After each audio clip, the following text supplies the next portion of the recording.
The LZ-129 Hindenburg was a truly remarkable airship. It was the largest aircraft ever built, stretching an astonishing 245 meters in length. That is almost as long as 3 football pitches laid end to end. This colossal machine represented the peak of airship design in its time. It was a symbol of advanced German engineering and a source of great national pride. People around the world marveled at its sheer size and the luxury it offered to its passengers. It promised a new, elegant way to travel across vast distances, particularly the wide Atlantic Ocean. The Hindenburg was more than just a mode of transport. It was a statement of technological achievement and ambition for the future of flight. The Hindenburg was not only a marvel of engineering, but also a powerful tool for promotion. It flew under the banner of Nazi Germany, showcasing the country's industrial strength to the world. Its giant swastika tail fins were a very visible symbol. Inside, passengers experienced incredible comfort. There were dining rooms, lounges, and even a smoking room which was specially pressurized to prevent any danger. It offered spectacular views from its large windows. For those who could afford a ticket, a journey on the Hindenburg was an experience of a lifetime. It represented a glamorous and sophisticated form of travel, far removed from the cramped conditions of early aeroplanes or the lengthy voyages by sea. The airship relied on hydrogen gas to stay aloft. Hydrogen is the lightest element, making it very effective for lifting such a huge structure. However, hydrogen is also extremely flammable. This was a known risk even in the 1930s. The original design for the Hindenburg intended to use helium, which is a safe, non-flammable gas, but helium was scarce and expensive.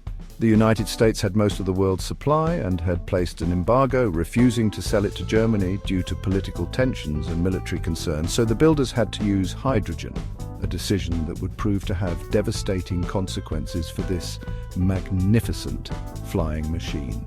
Despite the risks associated with hydrogen, the Hindenburg completed many successful flights. In 1936, its first year of commercial service, it made 10 round trips between Germany and the United States. It also flew to Rio de Janeiro in Brazil. These journeys were smooth and popular, carrying over 1,000 passengers in total comfort and style. The airship seemed to conquer the challenges of transatlantic travel with ease. Public confidence in these giant airships was growing. Each successful landing was celebrated, reinforcing the belief that this was the future of intercontinental passenger transport. The Hindenburg was, for a brief time, the queen of the skies. The Hindenburg's final journey began on May 3, 1937. It departed from Frankfurt, Germany, heading for Lakehurst Naval Air Station in New Jersey, USA. On board were 36 passengers and 61 crew members. The flight across the Atlantic was largely uneventful, though it faced some headwinds that caused a slight delay. As it approached the American coast, the weather conditions at Lakehurst were not ideal. There were thunderstorms in the area, which further delayed its landing. The captain, Max Pruss, circled the area for a while, waiting for the weather to improve so they could safely moor the giant airship. Finally, in the early evening of May 6, 1937, the Hindenburg received clearance to land. It was around 7:20 p.m. The airship slowly approached the mooring mast. Ground crew were ready below, and spectators had gathered to watch the arrival of the famous Zeppelin. As the mooring lines were dropped to the ground, a sudden event changed everything. Eyewitnesses reported seeing a flicker of flame near the tail section of the airship on the port side. This small flame quickly grew into an enormous fire. The highly flammable hydrogen gas that filled its 16 massive gas cells had ignited. The fire spread with terrifying speed. Within seconds, the entire rear of the airship was engulfed in a raging inferno. The heat was intense. The structure of the Hindenburg, made of duralumin, began to buckle and melt. The radio announcer, Herbert Morrison, who was there to cover the landing, famously cried out, "Oh, the humanity!" His emotional broadcast captured the horror of the moment for listeners around the world. The tail of the airship, consumed by fire, crashed to the ground first. Then the rest of the burning wreck followed, collapsing onto the airfield in a devastating spectacle of smoke and flames. The entire disaster unfolded in less than a minute. From the first sign of fire to the moment the burning framework hit the ground, it took only about 34 seconds. The speed of the destruction was shocking. The pride of German aviation, a symbol of luxury travel, was reduced to a heap of smouldering wreckage. The sight was horrifying for those who witnessed it directly and for those who later saw the newsreel footage and photographs. The fiery end of the Hindenburg was a stark and tragic event that would be seared into public memory for generations to come, marking a turning point in aviation history. The Hindenburg disaster resulted in a terrible loss of life. Of the 97 people on board, 36 passengers and 61 crew members, a total of 35 perished in the fire and crash. Additionally, one member of the ground crew also lost his life. This brought the total number of fatalities to 36. It was a shocking toll for what was supposed to be a routine landing. The speed and intensity of the fire made escape incredibly difficult for many. Some died from the flames, while others perished from jumping from the burning airship at too great a height. The incident sent shockwaves around the globe. However, remarkably, 62 people on board survived the catastrophe. Some survivors were lucky to be in parts of the airship that were less affected in the initial moments, or they were near windows or hatches. Many jumped from the airship when it was closer to the ground, risking injury but escaping the worst of the fire. Crew members trained for emergencies helped some passengers. The survival of so many, given the rapid and complete destruction by fire, was astonishing. Their stories were harrowing, filled with moments of quick thinking, courage, and sometimes sheer luck. These accounts provided valuable insight into the final moments of the airship. Immediately after the disaster, investigations began. Both German and American authorities launched inquiries to determine the cause of the fire. The wreckage was carefully examined.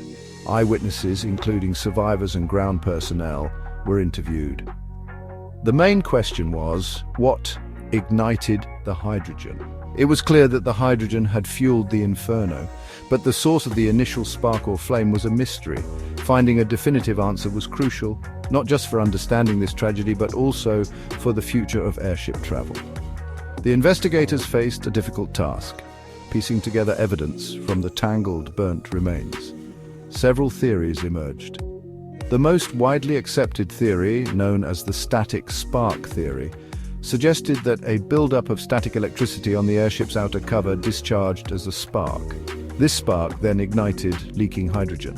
The stormy weather conditions at Lakehurst would have made such a static buildup more likely.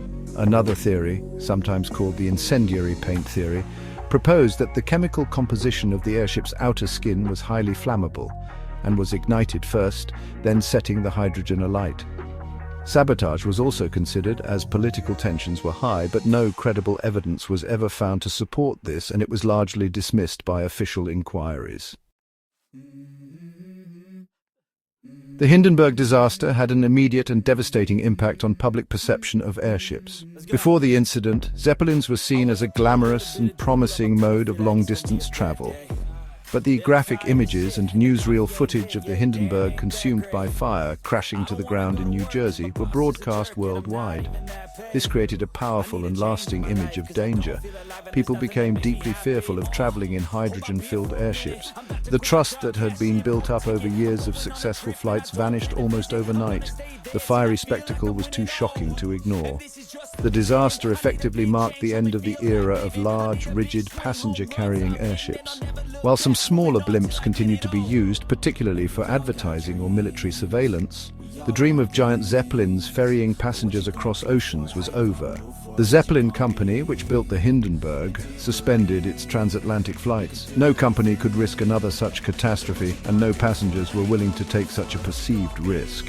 The immense potential that airships once held for global travel was extinguished along with the Hindenburg itself.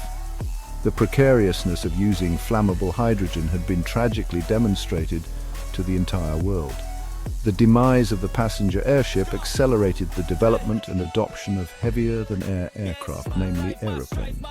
While aeroplanes were already in use for transatlantic mail and some passenger services, the Hindenburg disaster removed their main competitor for long-haul luxury travel. Airlines invested more in developing larger, faster and more reliable aeroplanes like the Boeing 314 Clipper and later post-war aircraft. These machines, using gasoline rather than hydrogen, seemed a safer, albeit initially less spacious, alternative. The focus of intercontinental aviation shifted decisively towards aeroplanes, shaping the future of global travel as we know it today. The Hindenburg disaster remains one of the most iconic and tragic events in aviation history. It serves as a stark reminder of the dangers of relying on flammable materials in transportation technology.